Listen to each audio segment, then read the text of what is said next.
otra vez a las urnas, esta vez para elegir representantes al Parlamento andino, como lo veíamos en el reportaje, y también a miembros de las juntas parroquiales. Está con nosotros aquí en los estudios de Guayaquil Osvaldo Moreno. Él es licenciado en Ciencias Sociales y Políticas, graduado en la Universidad Católica de Guayaquil, es candidato a doctor en Ciencias Políticas y máster en Marketing de la Universidad de Salvador en Buenos Aires, tiene una maestría, un diplomado, perdón, en campañas electorales en la Universidad Complutense de Madrid. Buenas noches, Osvaldo. Encantado.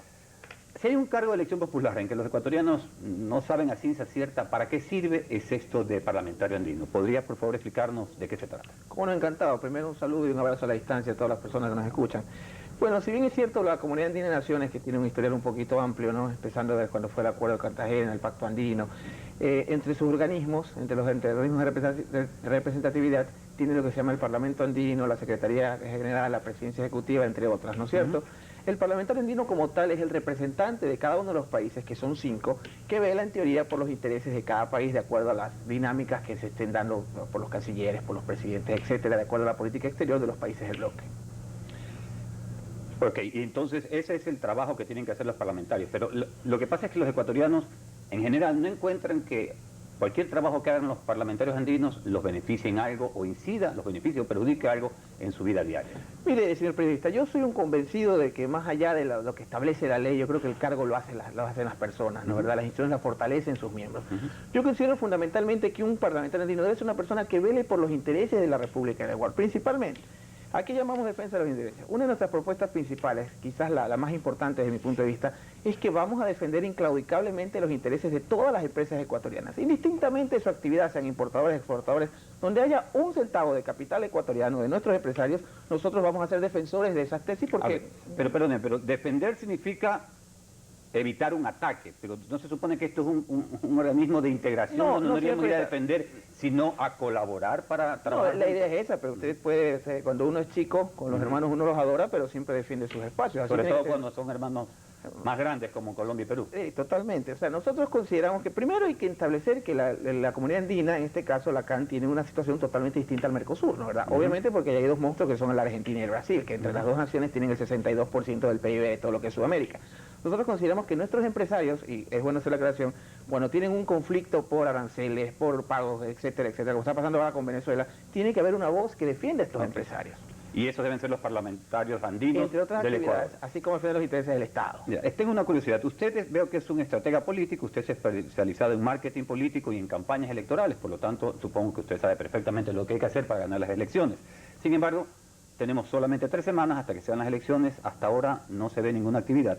Y le quería preguntar cuál es su estrategia, sobre todo cuando usted tiene que enfrentarse a candidatos. Usted sabe que una de las cosas que necesita cuando es tan corta la campaña es que los candidatos tienen que tener un alto nivel de reconocimiento en el pueblo, en la gente, en los votantes. Y usted compite con personas como Marco Proaño Maya, Trajano Andrade, María Isabel Salvador, lo que acaba de ser canciller del país, Valesca Saab, que también es conocida. ¿Cómo va a ser para romper esa dificultad en que hay otros candidatos que son reconocidos más fácilmente por los votantes? Nosotros pensamos fundamentalmente en la gran riqueza que tenemos, que es el pueblo ecuatoriano. Y el pueblo ecuatoriano como tal en este momento está en una etapa de relevo, está en una búsqueda constante de nuevos liderazgos. Y eso es la nueva era del Partido Progresista Ecuatoriano. Gente nueva, gente transparente, gente que podemos mirar los ojos al pueblo ecuatoriano y decirles que jamás les hemos robado un centavo o que vamos a servirlo con toda nuestra energía. Con respecto a los contendores, la mayoría son, yo creo que parte del fracaso del siglo XX. Yo creo que todos, entre cada uno, sumarán 100 años de actividad política. En mi caso, yo es la primera vez que participo. Yo les puedo asegurar que nosotros con nuestras propuestas, con nuestras ideas y sobre todo con nuestra juventud y nuestros estudios y la experiencia que vamos a solicitar, porque nosotros tenemos la garantía del bloque de asambleístas del Partido Progresista Ecuatoriano que van a respaldar todas las acciones que nosotros presentemos ante el Congreso Nacional, ante la CAN. Tenemos un peso político en ese sentido. Nosotros podemos asegurarle, señor periodista, que cuando se difundan nuestras ideas vamos a presentar la diferencia entre el resto de las candidaturas. Quizás casi por casualidad, Dígame. el próximo martes 26 de mayo se cumplen 40 años de este proceso de integración regional que empezó con el Acuerdo de Cartagena, firmado en esa ciudad el 26 de mayo del 69. O sea, se cumplen 40 años. Empezó antes de que usted naciera. Así es. Y sin embargo, no ha pasado nada. ¿No será que ya es hora de realmente tirar la toalla y en lugar de estar eligiendo con elecciones que cuestan mucho dinero parlamentarios andinos, no deberíamos mejor como dijo el presidente Chávez, que es una de las pocas cosas que creo que coincido con él, es que decía que prácticamente está muerto y lo que hay que hacer es darle el certificado de función y pasar a una integración más amplia en Latinoamérica, porque no ha pasado nada en el Pacto Andino, llamado ahora Comunidad Andina. Mire, señor periodista, yo le puedo asegurar, y se lo digo con el convencimiento que me dio los años de haber recorrido nuestro continente, de haber conocido personas y sobre todo de amar esta tierra como es nuestro país. La Comunidad Andina como tal, inclusive el mismo Mercosur, son organismos que se crearon para la integración. Usted lastimosamente sabe que en el mundo que se avecina, el mundo donde no va a haber agua, donde el libre comercio fracasó, donde el marxismo fracasó hace 20 años, donde tiene que haber un nuevo esquema, un nuevo orden mundial para este siglo XXI que hay que enfrentar. Estamos en una región que tiene el 30% del agua dulce del mundo, que tiene una capacidad, hablo de los países de América del Sur, que tiene una capacidad para alimentar por 20 a su población. Entonces, en ese marco es necesario, por supuesto, y nosotros lo planteamos, hay un titular en el diario de La Hora, una entrevista que tuve el día de ayer, en el cual nosotros planteamos la disolución de la CAM, pero ojo, más allá de un entierro, una pompa fúnebre o una tragedia, se trata de dar paso al verdadero fin de la integración. Mi estimado amigo, los europeos hace más de 40 años con el tema del acero que inició realmente para que los alemanes no tengan acero, porque ya tenían dos antecedentes un poquito peligrosos, terminó siendo la gran parte de la unidad. Europa terminó entendiendo que este mundo que se avecina es un mundo de naciones hemisféricas. Los americanos lo entendieron hace 200 años, los hindúes también. Entonces nosotros consideramos que tiene el Mercosur, que de una u otra forma funciona, ahora obviamente por sus miembros, y la CAN unificarse en un solo ente que podría ser en este caso la UNASUR o la Comunidad Sudamericana de Usted Naciones. propone entonces una fusión, que la CAN se integre a un organismo más grande. O sea, va usted a representar a Ecuador para ayudar a distribuir. Nosotros proponemos que tienen que acabarse como decía yo, igual que usted, en algunas cosas coincido con ciertos personajes del continente. Yo creo que es perfectamente factible que coexistan el presidente Chávez y Uribe, por ejemplo, como lo pueden hacer Sarkozy y Zapatero en España, en Europa, por decirlo.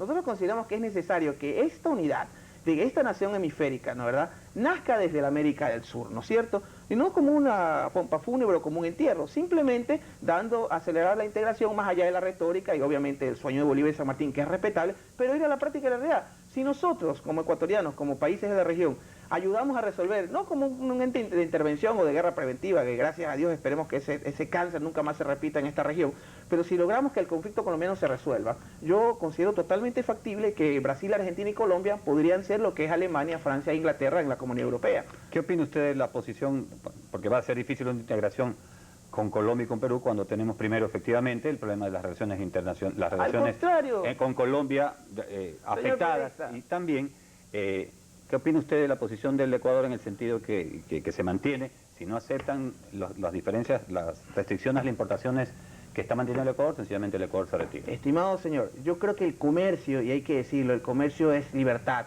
el comercio es lo que prácticamente desde las civilizaciones antiguas unió el mundo, crearon las grandes civilizaciones. Entonces hay que tener un criterio muy claro y no satanizar el comercio en ese sentido.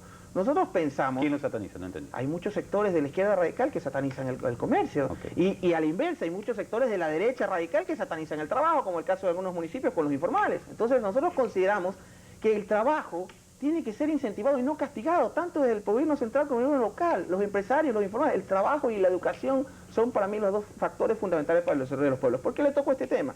Porque nosotros consideramos que si las relaciones con Colombia, con Perú, se las trata como tiene que ser, dentro del marco del respeto como la nación, obviamente con parámetros, ¿no? Yo no puedo aceptar, por ejemplo, que una nación poderosa me hable de libre comercio cuando mis agricultores tienen que pasar las de Caín y una tragedia griega para que les preste $10.000 del Banco de Fomento y los agricultores en Estados Unidos reciben millones de dólares de subsidio. ¿Pero qué tiene que ver Colombia y Perú con eso? Si es Ecuador el que tiene que darle crédito. Que nosotros consideramos que es necesario fortalecer el comercio entre las naciones vecinas fundamentalmente y todo se puede resolver. Nosotros tenemos los factores más complicados para la integración que son el idioma y la religión con nuestros vecinos. Nosotros tenemos un vecino a 5 horas en carro desde donde estoy yo estamos, lo invito, vámonos a Aguas Verdes. Tenemos un vecino que crece el 10% a 4 horas de aquí. Tenemos otro vecino que tiene una posición de comercio favorable para nosotros, que es nuestro segundo socio comercial, y es necesario fortalecer el comercio principalmente con nuestros vecinos. Ok, pero si es tan sencillo, ¿a qué atribuye usted que en estos 40 años lo único que tenemos, el único beneficio que yo veo hasta ahora es que podemos viajar los ecuatorianos a los países andinos con la cédula? Más de eso no he visto mayor integración. Bueno, en todo caso, ese es parte del pasado, del siglo XX. ¿Pero qué pasó? Porque si no analizamos, si no aprendemos de los errores del pasado, no podemos construir el futuro. Por eso, mi estimado señor periodista, nosotros como Partido Progresista Ecuatoriano, la nueva era, hemos solicitado, este día lunes lo vamos a hacer formalmente, los informes de labores de quienes han ejercido los cargos de parlamentarios andinos y fundamentalmente demostrar que esta nueva generación no va a perder otro siglo, estimado señor periodista. No va a perder otro siglo y va a hacer ¿qué? Nosotros vamos a implementar acciones de integración proponiendo la disolución de la CAN y el Mercosur, creando un gran bloque de naciones de América del Sur, obviamente apuntando a Brasil, porque es necesario apuntar a Brasil, porque Brasil sin duda alguna es el dueño del baile, pues, ¿no? Muy bien, le agradecemos mucho a Osvaldo Moreno, él es candidato a parlamentario andino por el PRE, las listas 10, por sus declaraciones con respecto a las elecciones del próximo 14 de junio y la función que tendré en caso de ser elegido. Nosotros tenemos que ir a una pausa comercial, regresamos con más, continúen con nosotros.